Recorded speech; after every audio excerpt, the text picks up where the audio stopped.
Hello, everyone. Welcome back to my channel. I hope everyone is having a wonderful day. Before starting the video, please subscribe and keep watching for more detailed videos. The courtroom is tense. All eyes are on Willow Tate.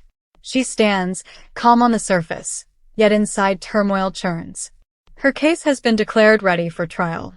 And at the center of this storm is Michael Corinthos, the man once her husband, now the one who holds the key to her fate. For months the pieces have been shifting. Willow's involvement in the shooting of Drew Kane first appeared to be just another shocking moment in Port Charles. But now the question is no longer simply, did she pull the trigger? The bigger question is, what did Michael uncover, and how badly will it hurt Willow when the truth comes out? Michael, once a protective father, has transformed into a relentless pursuer. He's dug, probed, searched for cracks in Willow's story, and when you are married into the Courtemain Corinthos world, cracks can collapse into chasms. Willow may have thought she could dodge the consequences. But Michael is proving otherwise. Michael has a theory. Willow had access to the Courtemain mansion when she shouldn't have. That overlooked entry, that simple slip in past the security sensors, he believes it's the pathway to the gun that was used in Drew's shooting. If Willow entered, armed herself, then left, Michael's case tightens. He's made no secret of it. He told Harrison Chase that Willow could have scored access to the Q residence to grab the weapon, and Michael's not working blind. Traffic cam footage may show Willow arriving. A nanny cam might hold the secret of her moves inside the house.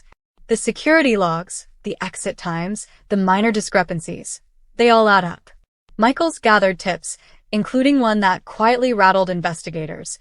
Willow still knows how to slip into the mansion undetected. On the other side, Willow's position is fragile. Her alibi is shaky. She's worried about being trapped by her own past. Because you cannot forget what's been revealed. Willow previously had a relationship with Drew, which complicates the motive. And if one believes Michael's theory, her affair might have been camouflage for something far more sinister. Michael sees motive, opportunity, and evidence. Willow sees exposure. Willow's defense rests largely on one person, Alexis Davis, who may step into the courtroom as her advocate. Alexis is a seasoned attorney, well-versed in the minefield that is Port Charles. But even Alexis has to acknowledge, this trial isn't going to play like a standard custody or infidelity hearing. The stakes are criminal. The shooter, the weapon, the infiltration, all of that is wrapped up. Michael will testify.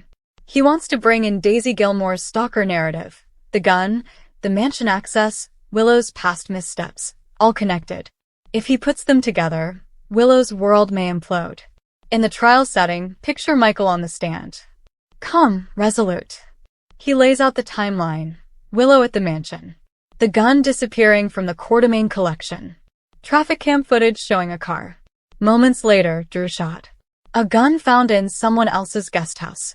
Michael asks, "Where were you, Willow?" And the reply falters. Then the cross-examination. Alexis questions Michael's chain of custody.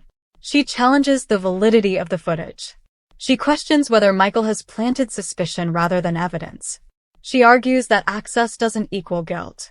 She presses, "How can you prove the slip inside the mansion was malicious and not innocent?" Willow sits quietly. But inside she's calculating. She knows that if Michael frames the narrative precisely, she's defending more than a mistake.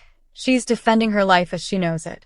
Her relationship with Nina, her custody of Wiley and Amelia, her credibility, all in the balance. Michael's latest move. He told Chase about Willow's access. He awakened suspicion among the PCPD. He signaled that the gun once belonging to Edward Courtemain might have been used in Drew's shooting. The implication: Willow may have stolen or otherwise gained control of the gun and disposed of it. Or worse, planted it. The gun's origins link back to a security breach. When the shell casing, ballistic match, and chain of possession align, the prosecution's job becomes easier. But there are twists. Rumors swirl that Michael may have gone further than just collecting evidence, that he may have framed Willow. Some sources claim the gun may have been planted in a guest house to ensure Willow would be implicated. That possibility changes everything. If the defense proves that Michael's evidence is tainted, the prosecution collapses. The trial is now a war of psychology. Michael uses pulses of calm, probing statements. He emphasizes betrayal, motive, access. The defense highlights character, past trauma, hidden manipulation. Willow's past affair with Drew becomes a double-edged sword. It may explain motive to the jury, but it also sympathizes with her as a woman betrayed, mistreated, wronged. The jury must decide, did she act out of desperation, or was she the cold mastermind Michael claims? Meanwhile in the gallery, the kids, Wiley and Amelia, loom large. Their future rests on the verdict. Michael has custody and wants to keep them. Willow is desperately fighting for both her freedom and her place in their lives. If she's convicted, the visitation rights become moot. The mother-child bond may be irreversibly harmed.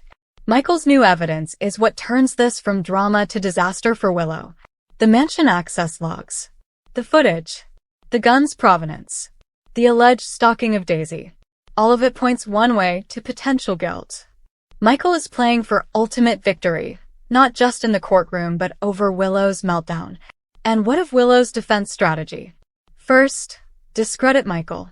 Paint him as an emotionally driven father, unable to accept the affair, using power and resources to destroy her. Second, create reasonable doubt around the timeline, show that Willow has no prior record of violence, that she was elsewhere.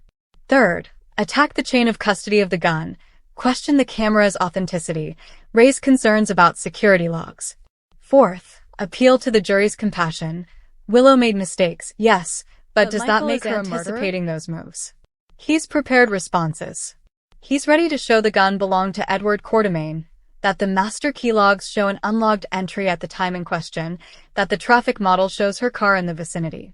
He's ready to go beyond motive and access, to connect action and consequence. If the jury buys Michael's narrative, Willow will be found guilty, or at least the burden of proof swings heavily against her. She could face prison, or worse, the loss of her children permanently. The Quartermain Corinthos world will close ranks. Her mother Nina Reeves will be dragged into the mess. Her affair with Drew becomes a liability, not a secret. Her custody rights vanish. On the other hand, if the defense manages to poke holes in Michael's case, reveal planted evidence, faulty logs, malicious motive, Willow may escape conviction, but her life will still be shattered. The children will not forget the headlines. Her reputation will be ruined. The custody fight will rage on. Either way, her world changes. For Michael, this trial is more than securing a verdict. It's about protecting his children, removing a threat, gaining control. He cannot allow Willow, cunning, scarred, and vicious, to hang around as a mother, manipulator, or danger. His evidence is the weapon. The courtroom is battlefield. In this case, the jury's verdict doesn't just decide guilt or innocence. It sets the tone for every Corinthos and Quartermain child, every inheritance fight, every alliance in Port Charles. The ripple effects will extend far beyond one trial. So what should viewers expect as the trial unfolds? Brace for surprise testimony, unexpected surveillance footage, maybe even a confession or a collapse in the courtroom. Willow may crack under pressure. Michael may reveal his masterstroke when the defense least expects it, or the defense may drop a bombshell that changes everything. Either way, the trial of Willow Tate will be remembered as one of the most consequential arcs in General Hospital history. Michael's new evidence makes things so much worse. For her, for the children, for everyone tied into the Quartermain Corinthos web. And in the end, Port Charles will see who controls the story, who controls the courtroom, and who emerges victorious. Thank you for watching. Please subscribe to my channel for all of your updates.